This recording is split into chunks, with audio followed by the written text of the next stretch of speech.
जहां हो वहीं ठहर जाओ। क्यों आए हो यहाँ पर? देवी, हम यहाँ कोई उत्पात नहीं मचाना चाहते। अनामिका को हमें सौंप दीजिए।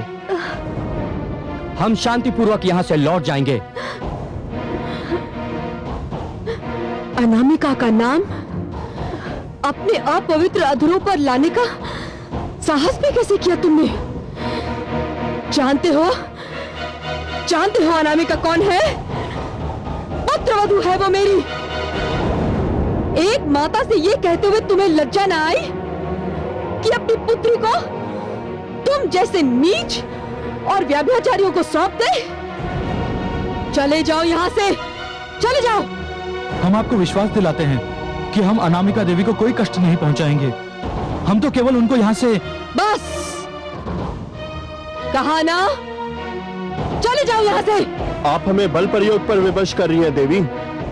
मेरे मृत शरीर पर पांव रखकर ही तुम मेरी पुत्रवधू को छू सकते हो।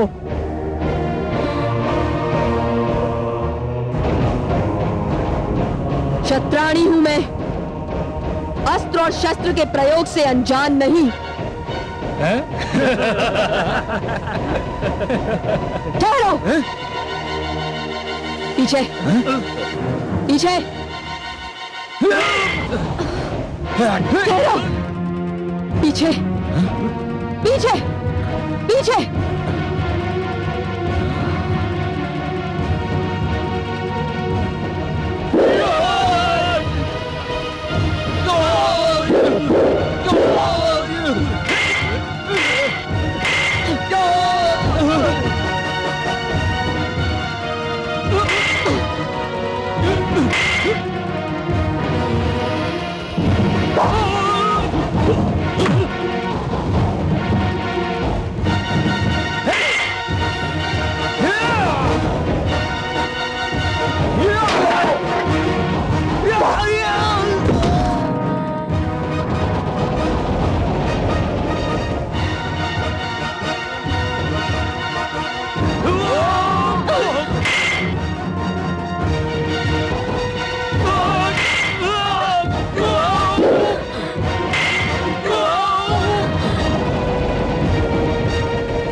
माता, अब तुम्हें अपनी रक्षा स्वयं करनी है। छोड़ दो मुझे, छोड़ दो, हटाओ, छोड़ो,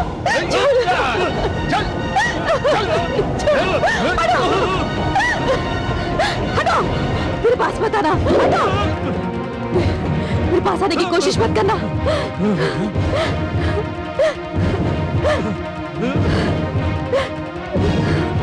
सुनो देवी, हमारा कहना मानो। हम तुमको तनिक भी क्षति नहीं पहुंचाना चाहते। हम केवल इतना चाहते हैं कि तुम हमारे साथ चलो। तुम हमारे साथ होगी तो परशुराम से हमें बातचीत और लेन देन में सुविधा होगी।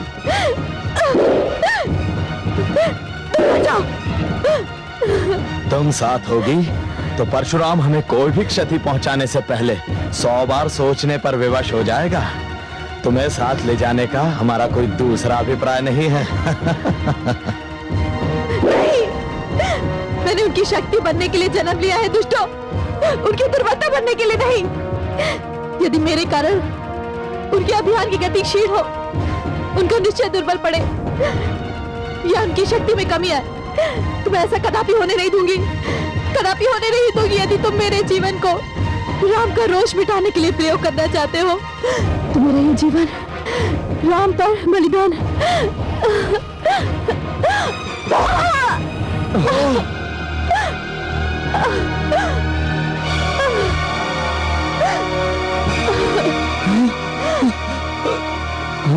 ये क्या? अरे ये तो अनर्थ हो गया। हमारी चाल उल्टी पड़ी। यदि यहाँ परशुराम आ गया तो? अब देख क्या रहे हो, भागो यहाँ से। भागो, चलो चलो।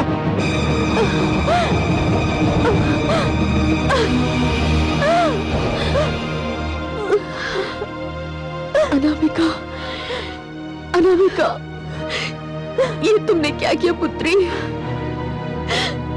मैंने अपने मान सम्मान और राम की शक्ति की रक्षा की है माते, मुझे क्षमा कर दीजिएगा।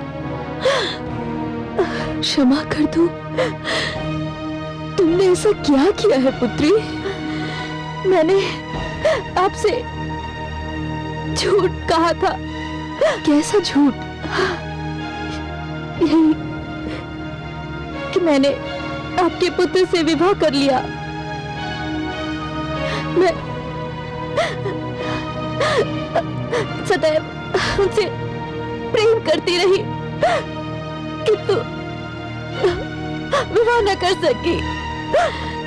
पुत्री, मैं तो तुम्हें पुत्रवधू मान चुकी हूँ और अब तुम ही मेरी पुत्रवधू रहोगी।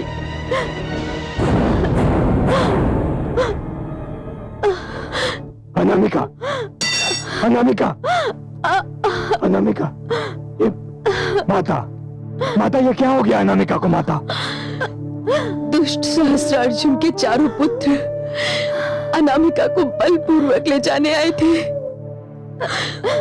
और इसने अपने आत्मसम्मान की रक्षा इस प्रकार की। ये तुमने क्यों किया अनामिका?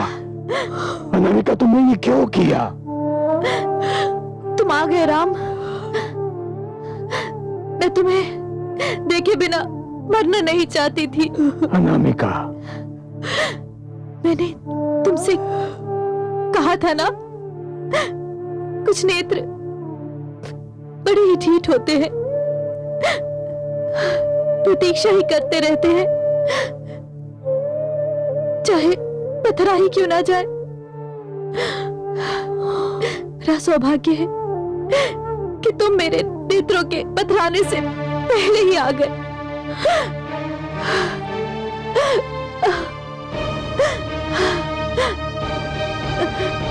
मेरे प्राण मेरे नेत्रों में सिमट आए हैं।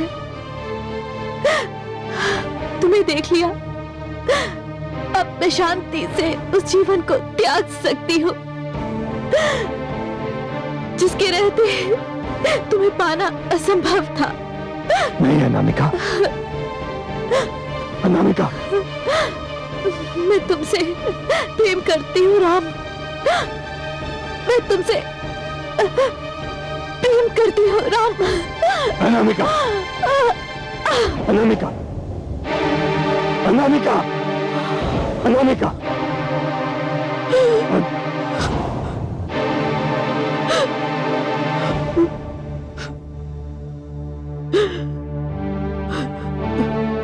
ये अन्याय है अनामिका, ये अन्याय है। तुमने सदैव मुझे प्रेरणा दी, उत्साह दिया, साहस दिया, और जब उस सब के फल का समय आया तो हम सबको छोड़कर चली गई।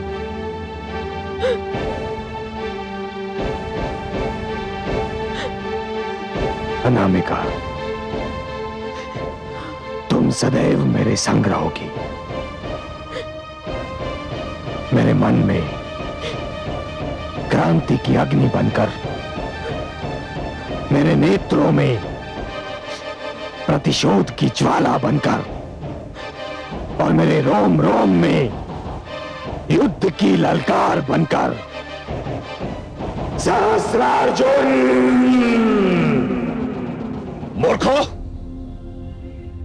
तुमने मेरी कठिनाइयां और भी बढ़ा दी हैं। अनामिका का अपहरण करने का परामर्श तुम्हें किसने दिया था? हमने स्वयं ही आपस में परामर्श करके ये निर्णय लिया था। किंतु क्यों? क्या चाहते थे तुम अनामिका का अपहरण करके? हमारा विचार था कि अनामिका परशुराम से प्रेम करती है। यदि वो हमारे हाथ आ गई तो हम परशुराम पर आपसे युद्ध करने के स्थान पर संधि के लिए दबाव डाल सकेंगे। मूर्खो तुम सब! इसका अर्थ यह हुआ कि तुम अपने शत्रु को पहचानते ही नहीं। परशुराम कोई साधारण व्यक्ति नहीं है जिस पर दबाव डाला जा सके। वो नारी का आदरवश करता है, परंतु नारी की आड़ लेकर कोई उसे पद से हटाने का प्रयत्न करे यह संभव है। ऐसी मूर्खता करके तुमने उसके रोष को और बढ़ावा दिया है। महाराज की जय हो। महाराज, जो हुआ सो हुआ। अब आपको यह सोचना है कि नई परिस्थिति से कैसे निपटा जाए। मेरी समझ में नहीं आता कि क्या किया जाए। मुझे सूचना मिली है कि परशुराम ने मेरे चारों पुत्रों को मारने की शपथ ली है। पहले युद्ध केवल मेरी चिंता थी, परंतु अब चारों राजकुमारों की सुरक्षा मेरी चिंता का विषय बन गई है। आप इसकी चिंता ना कीजिए महाराज। मैं नहीं करूंगा तो और कौन करेगा? हम जो हैं, हमने आपको सहायता का वचन दिया है। आपके राजकुमारों की सुरक्षा के लिए हम पीछे नहीं हटेंगे महाराज। महाराज, मेरे मस्तिष्क में एक योजना है। आप अपनी योजना बताइए। चारों राजकुमारों को महेशमती क्षेत्र से दूर किया जाए और किसी को यह ना बताइए कि राजकुमार कहां गए। एक राजकुमार का उत्तरदायित्व तो मैं लेता हूं महाराज। मैं उन्हें अपने राज्य में सेनानियों के साथ भेजूंगा जहां वो सुरक्षित हो जाएंगे। और शेष 3 राजकुमारों का उत्तरदायित्व हम लेंगे। क्यों मित्रों? हमें स्वीकार है। हमें भी स्वीकार है। धन्यवाद मित्रों, तुमने मेरी चिंता का बोझ हल्का कर दिया है। मैं तुम सबका आभारी हूं।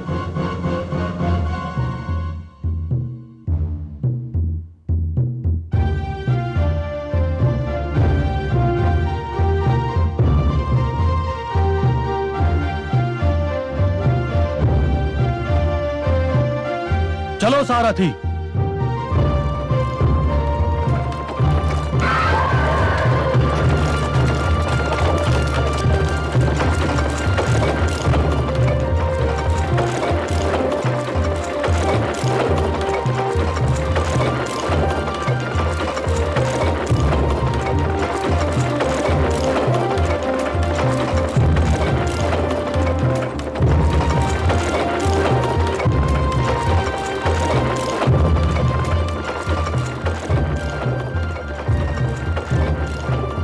अब चिंता की कोई बात नहीं। हमारे नरेश के क्षेत्र में पहुंचते ही आपके सिर से हर संकट टल जाएगा। किंतु आपके नरेश का क्षेत्र यहां से दूर है। तो क्या हुआ? यदि मार्ग में ही कुछ हो गया? अरे नहीं, ऐसा भी क्या। यदि ऐसा कुछ हुआ तो मैं हूं ना आपके साथ। आपकी रक्षा के लिए मैं अपने प्राण न्यौछावर कर दूंगा। और हमारे महाराज की सेना में मेरे जैसा दूसरा सेनानी मिलना दुर्लभ है। मेरे इस खड़क को शत्रु का रक्त पीने का काफी अभ्यास है। वैसे मैं 10-12 को तो अकेला संभाल सकता हूं।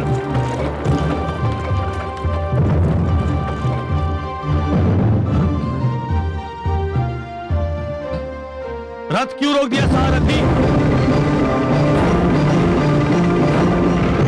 रथ क्यों रोक दिया सारथी? मेरे रथ में बैठे एक महान योद्धा का दर्शन करने के लिए। हाँ? मेरा सौभाग्य कि आप जैसा सूरमा मेरे रथ में बैठा है।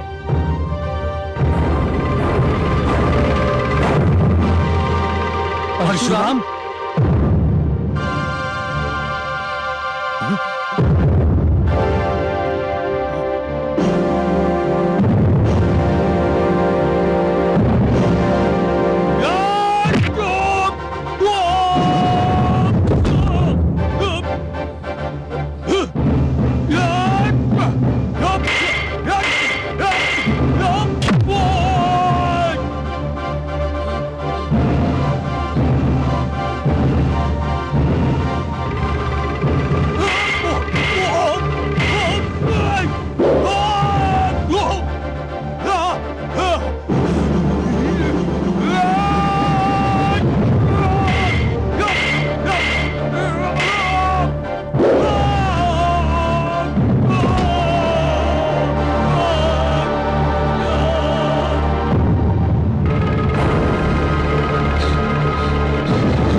शंभो